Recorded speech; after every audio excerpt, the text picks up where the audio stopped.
Assalamualaikum warahmatullahi wabarakatuh. Perkenalkan, nama saya Insan Samadi dengan 3 digit NIM terakhir 063 dari Teknik Rekayasa Otomasi Angkatan 25. Kali ini saya ingin membahas tentang Object Oriented Programming C++ dalam sebuah presentasi PowerPoint.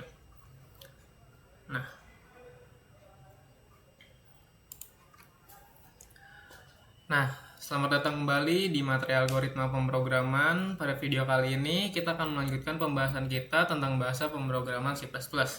Nah, sebelumnya kita sudah belajar mulai dari dasarnya, seperti apa itu pemrograman, apa itu variabel, tipe data, operator, kondisi if-else, perulangan, dan juga fungsi-fungsinya. Nah, kali ini kita akhirnya masuk ke bab yang sangat penting dan sangat sering dipakai di dunia nyata, Object Oriented Programming atau yang biasa disingkat dengan OOP. Dan tanpa berlama-lama, langsung kita mulai pembelajarannya. Nah, apa itu OOP? OOP adalah cara menulis program dengan membagi kode menjadi objek-objek kecil yang lebih mudah dikelola. Di dalam OOP, sebuah objek punya dua hal yang penting. Yang pertama itu atribut atau data milik objek atau variabel. Yang kedua adalah method, yaitu perilaku atau aksi objek atau fungsi. Intinya atribut itu variabel, metode itu fungsi. Nah, lalu yang di slide lalu kenapa perlu banget sih itu OOP? Nah, tujuan OOP itu supaya kode kita lebih rapi, supaya lebih mudah dibaca, supaya lebih gampang diperbaiki, supaya bisa dipakai ulang atau reusable, dan sangat membantu kalau programnya besar banget. Nah, tanpa OOP, program kita bakal panjang, berantakan, dan susah diatur. Nah, lalu ada analogi atau cetakan kue. Bayangin nih, kamu punya cetakan kue, cetakan itu bentuknya tetap, misalnya bentuk yang bintang. Nah, cetakan kue itu sama dengan kelas atau class. Kue yang di luar itu objek. Semua kue dari cetakan itu bentuknya sama, tapi topping warna dan rasanya bisa berbeda-beda. Begitu juga dengan kelas dan objek dalam C++. Nah, analogi kehidupan nyata, misalnya mobil. Misalnya ada objek mobil, setiap mobil punya atribut atau data. Warna, berat, nama, model, jumlah pintu, dan tahun produksi. Metode atau aksi itu seperti penggunaan mobil kayak yang lainnya, yaitu jalan, rem, belok, dan menyalakan lampu. Lalu C++ adalah bahasa berorientasi objek. Artinya di dalam C++ kita bisa bikin nih kelas, objek, evaluation, inheritance, polymorphism, controller, descriptor, dan lain-lain. Nah, hari ini kita belajar konsep-konsep dasarnya dulu. Lalu di bagian 1 di bahasa pemrogramannya yaitu class, di cara pembuatan class. Untuk membuat class di C++ kita pakai keyword, yaitu adalah callin class nama class dalam kurung. Jangan lupa titik koma di akhir kelas. Lalu contoh class yang sederhana itu seperti camp, class myClass, public in enum, string myString, yaitu penjelasannya seperti myClass itu nama kelas, public itu akses sphere, mynum dan myString itu atribut kelas.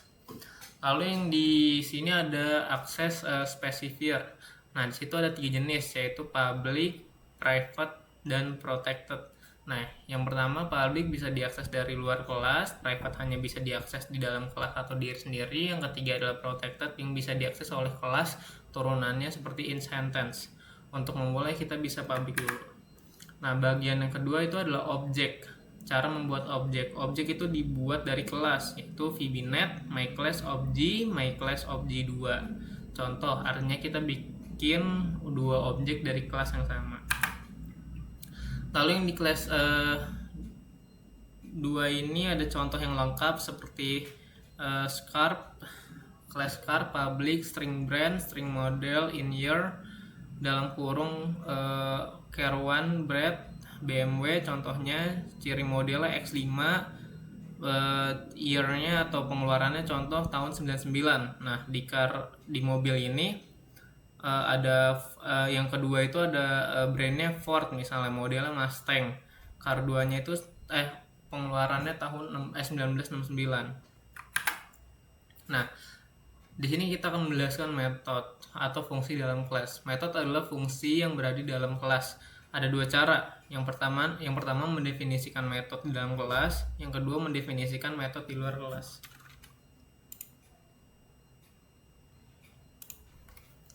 Nah, ada dua cara. Oke, lalu selanjutnya contoh metode di dalam kelas. Yaitu adalah scarp yang artinya kelas my class, public void my method, out hello world contohnya. Nah, cara memanggil itu my class, objeknya itu my method dalam kurung titik koma.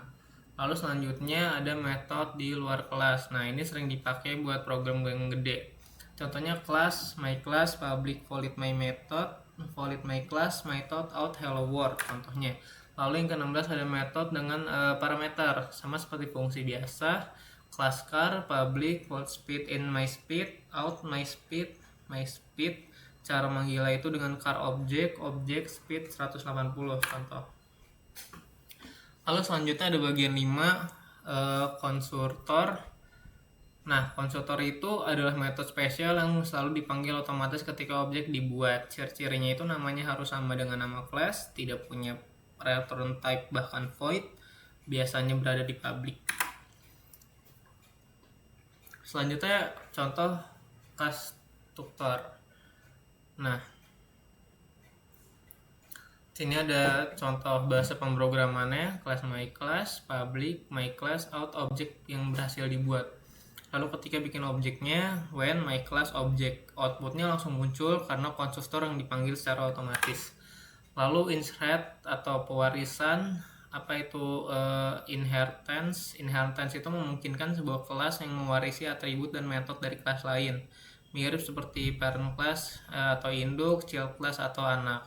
Tujuannya tidak perlu menulis kode yang sama yang berulang-ulang, yaitu dia lebih rapi sama yang lebih efisien. Lalu contoh inheritance-nya itu seperti class view while, public string brand for, string brandnya contoh for, void hop, outnya tutut, contoh seperti itu yang seperti ada di sini. Class car, public fin health, public string model yaitu adalah Mustang. Nah, cara pakainya itu seperti car my car, mobilku brandnya adalah Ford. Nah, kesimpulannya kita telah belajar OPPC++